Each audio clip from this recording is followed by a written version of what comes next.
too much? I don't know, and I mean it's tough to say it. I think Juan Carlos Ferrero has finally revealed the truth, and it collides head-on with Andre Agassi's explosive demand for transparency. Insiders whisper that Alcaraz's father is furious. Tonight, you will understand exactly why. The story starts right here, this week. Wimbledon is unfolding without the best player on earth. Carlos Alcaraz sits in Murcia, nursing a damaged wrist. Sinner cruises through a wide-open draw. Days ago, Carlos posted himself softly hitting balls again. Just one crying emoji, zero real answers. Back in June, Agassi grabbed a microphone and urged the camp to share real details about that wrist. The response was total silence. That quiet drags us straight back to December. Ferrero sat down with Marca and exposed the ugliest split in modern tennis. A surprise contract appeared, then a 48-hour ultimatum. Clauses that had nothing to do with tennis. Sources described negotiations turning poisonous behind closed doors. The family answered publicly with one cold sentence: nothing more. Somebody in this saga is protecting an enormous secret. We expose it piece by piece. If you crave the stories mainstream media buries, hit subscribe right now and join the sharpest tennis fan base online. Now, let's rewind to the night everything shattered, December 16, 2025. The tennis world went to bed believing everything was fine. Carlos Alcaraz had just finished a season with 8 titles, 2 Grand Slams, and the year-end #1 ranking locked away. His coach had collected the ATP Coach of the Year award only 5 days earlier, sharing it with assistant Samuel Lopez. Nothing suggested a crisis. Then the statements dropped, and 7 years of history collapsed in a few paragraphs on social media. Alcaraz thanked his mentor warmly and spoke about new adventures ahead. Ferrero's message carried a different temperature entirely. Buried at the end sat 7 words that detonated like a bomb under the sport. I wish I could have continued. Coaches do not write sentences like that when a parting is mutual. Fans noticed instantly. Journalists started digging within the hour. What they uncovered would expose a power struggle that had been rotting beneath the surface of tennis's happiest partnership for years. Understand what this partnership actually was before we go further. Ferrero took on a 15-year-old kid from Murcia back in 2019, saying openly that he wanted to build a player from the ground up. He built a monster. Together they collected 24 tour-level titles. 6 of those were Grand Slams, spread across every surface. From the 2022 US Open to the 2025 double at Roland Garros and Flushing Meadows. Along the way, Alcaraz became the youngest world #1 in the Open era, achieving the ranking 19 years after Ferrero had reached that same summit as a player. The bond ran deeper than trophies. Carlos repeatedly called his coach a second father in press conferences around the world. Remember that phrase because it makes everything that follows so much darker. A week after the split, Ferrero broke his silence. He sat down with Marca at his academy in Villena, the same courts where he had shaped Alcaraz as a junior, and gave the interview the title of this video promises. His words were raw. He admitted he was hurting. He said he had poured his soul into the project. Then he detailed the mechanics of the collapse, and the details were brutal. The 2025 contract had quietly expired at the end of November. Everyone assumed renewal was a formality, especially after Alcaraz reached the final in Turin, and the whole team celebrated a historic season together. Ferrero had already planned the entire 2026 preseason. His preparations even covered the Australian Open schedule. The new contract finally landed on Saturday, December 13th. According to a source very close to the coach, the document arrived with an expectation attached, signed by first thing Monday morning. 2 days. That was the window offered to the man who had given 7 years of his life to the project. There was no amendment, no negotiation, no counteroffer entertained. Now ask the obvious question, what was inside that contract? Here the story sharpens. Ferrero killed the money rumors immediately, stating that finances were not among the problems. Spanish press had speculated he wanted a dramatically higher salary. He called that false. The friction, according to his own account and reporting around it, centered on non-sporting clauses and the professional direction of Carlos's career.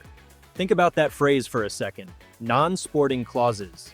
A tennis coach was handed a deal where the sticking points had nothing to do with forehands, fitness, or scheduling tournaments. Something else was being negotiated in that document: control. Follow the control, and you arrive at the figure standing quietly at the center of this entire saga: Carlos Alcaraz Sr. A source with deep access to the champion's inner circle told Clay and RG Media that significant disagreements existed between Ferrero and the player's father over how to manage the career. Their relationship had reportedly been deteriorating for a long time. This was not a sudden explosion. The cracks trace back years. In February 2023, Ferrero decided to skip the South American tour and delegated the trip to veteran coach Antonio Martinez Cascales.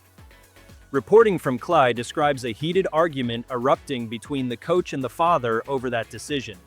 Carlos went to Argentina anyway and won Buenos Aires, then finished runner-up in Rio, but the damage from that clash never fully healed.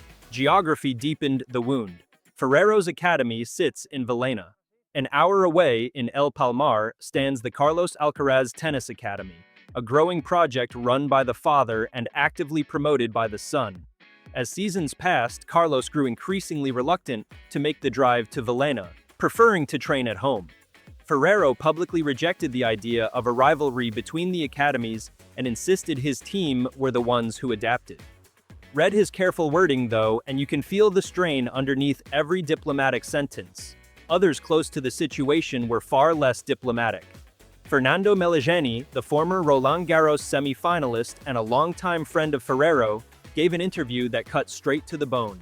He argued that the famous "My Way" philosophy from the Netflix documentary went far beyond Alcaraz's love of enjoying life. In his telling, the real battle was about commitment, about schedules, about how much the family would be involved, even raising the question of whether Carlos's brother would join the team. His conclusion was blunt: "My way won, and today the father and the kid are there." A separate source told Sports Illustrated something even more revealing. The dispute did involve money, just not salary.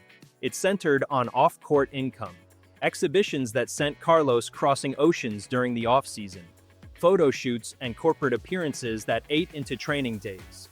Ferrero's hardline approach demanded focus and sacrifice. The commercial machine around Alcaraz wanted maximum earnings. Those two visions could not coexist forever, and in December, one of them was eliminated.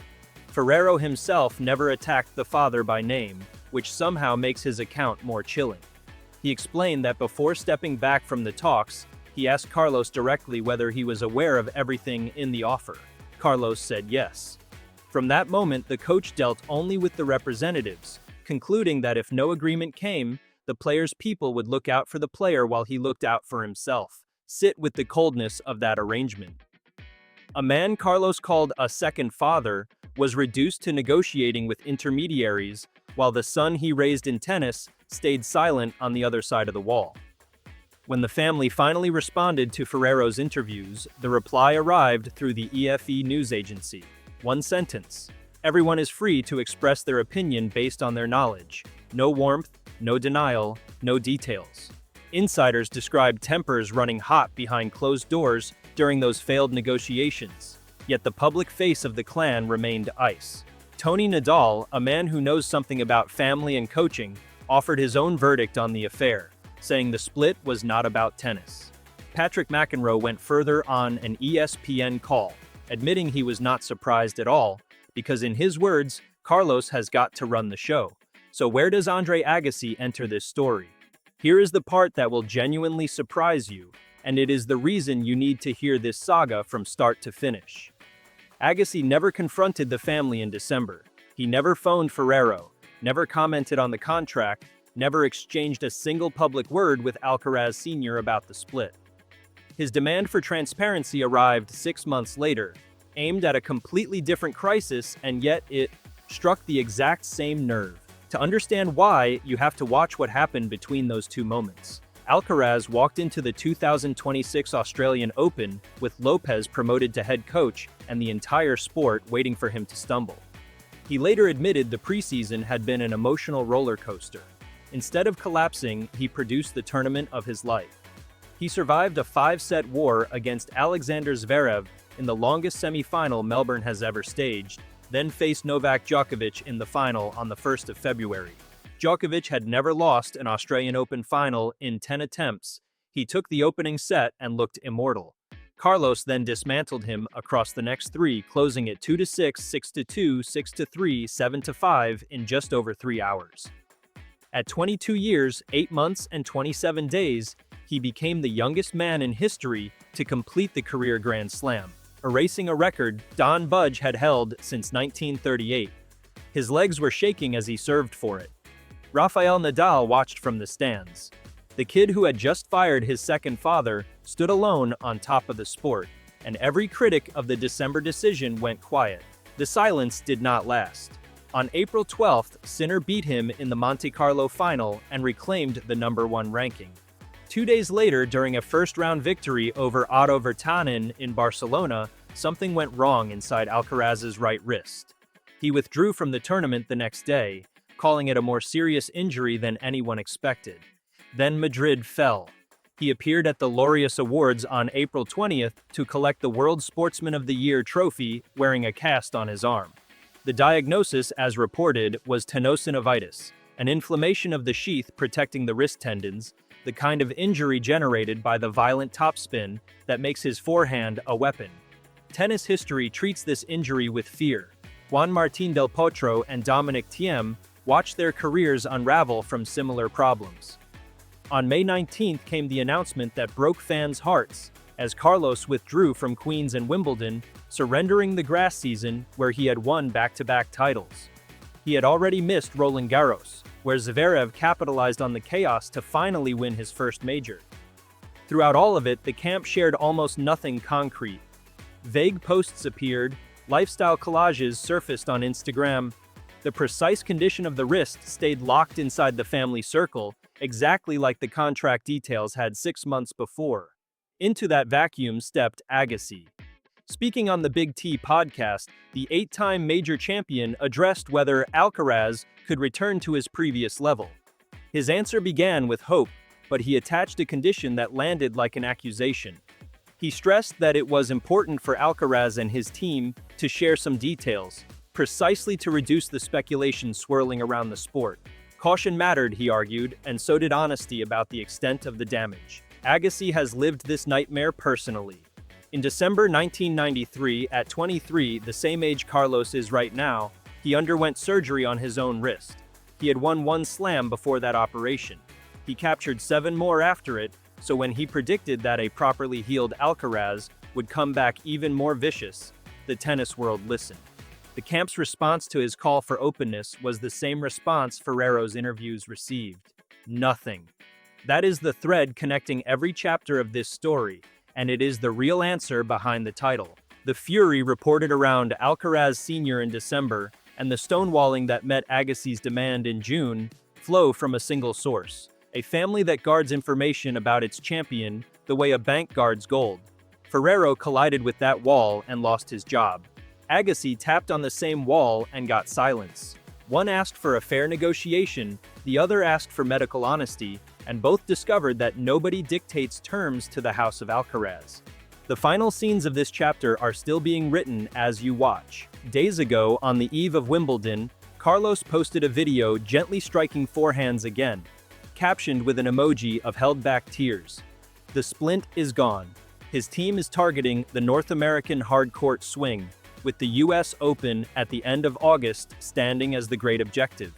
Ferrero, meanwhile, has refused every offer to coach another player, admitting his heart is still with Carlos and confessing in a recent interview that he wants to see him again just to give him a hug.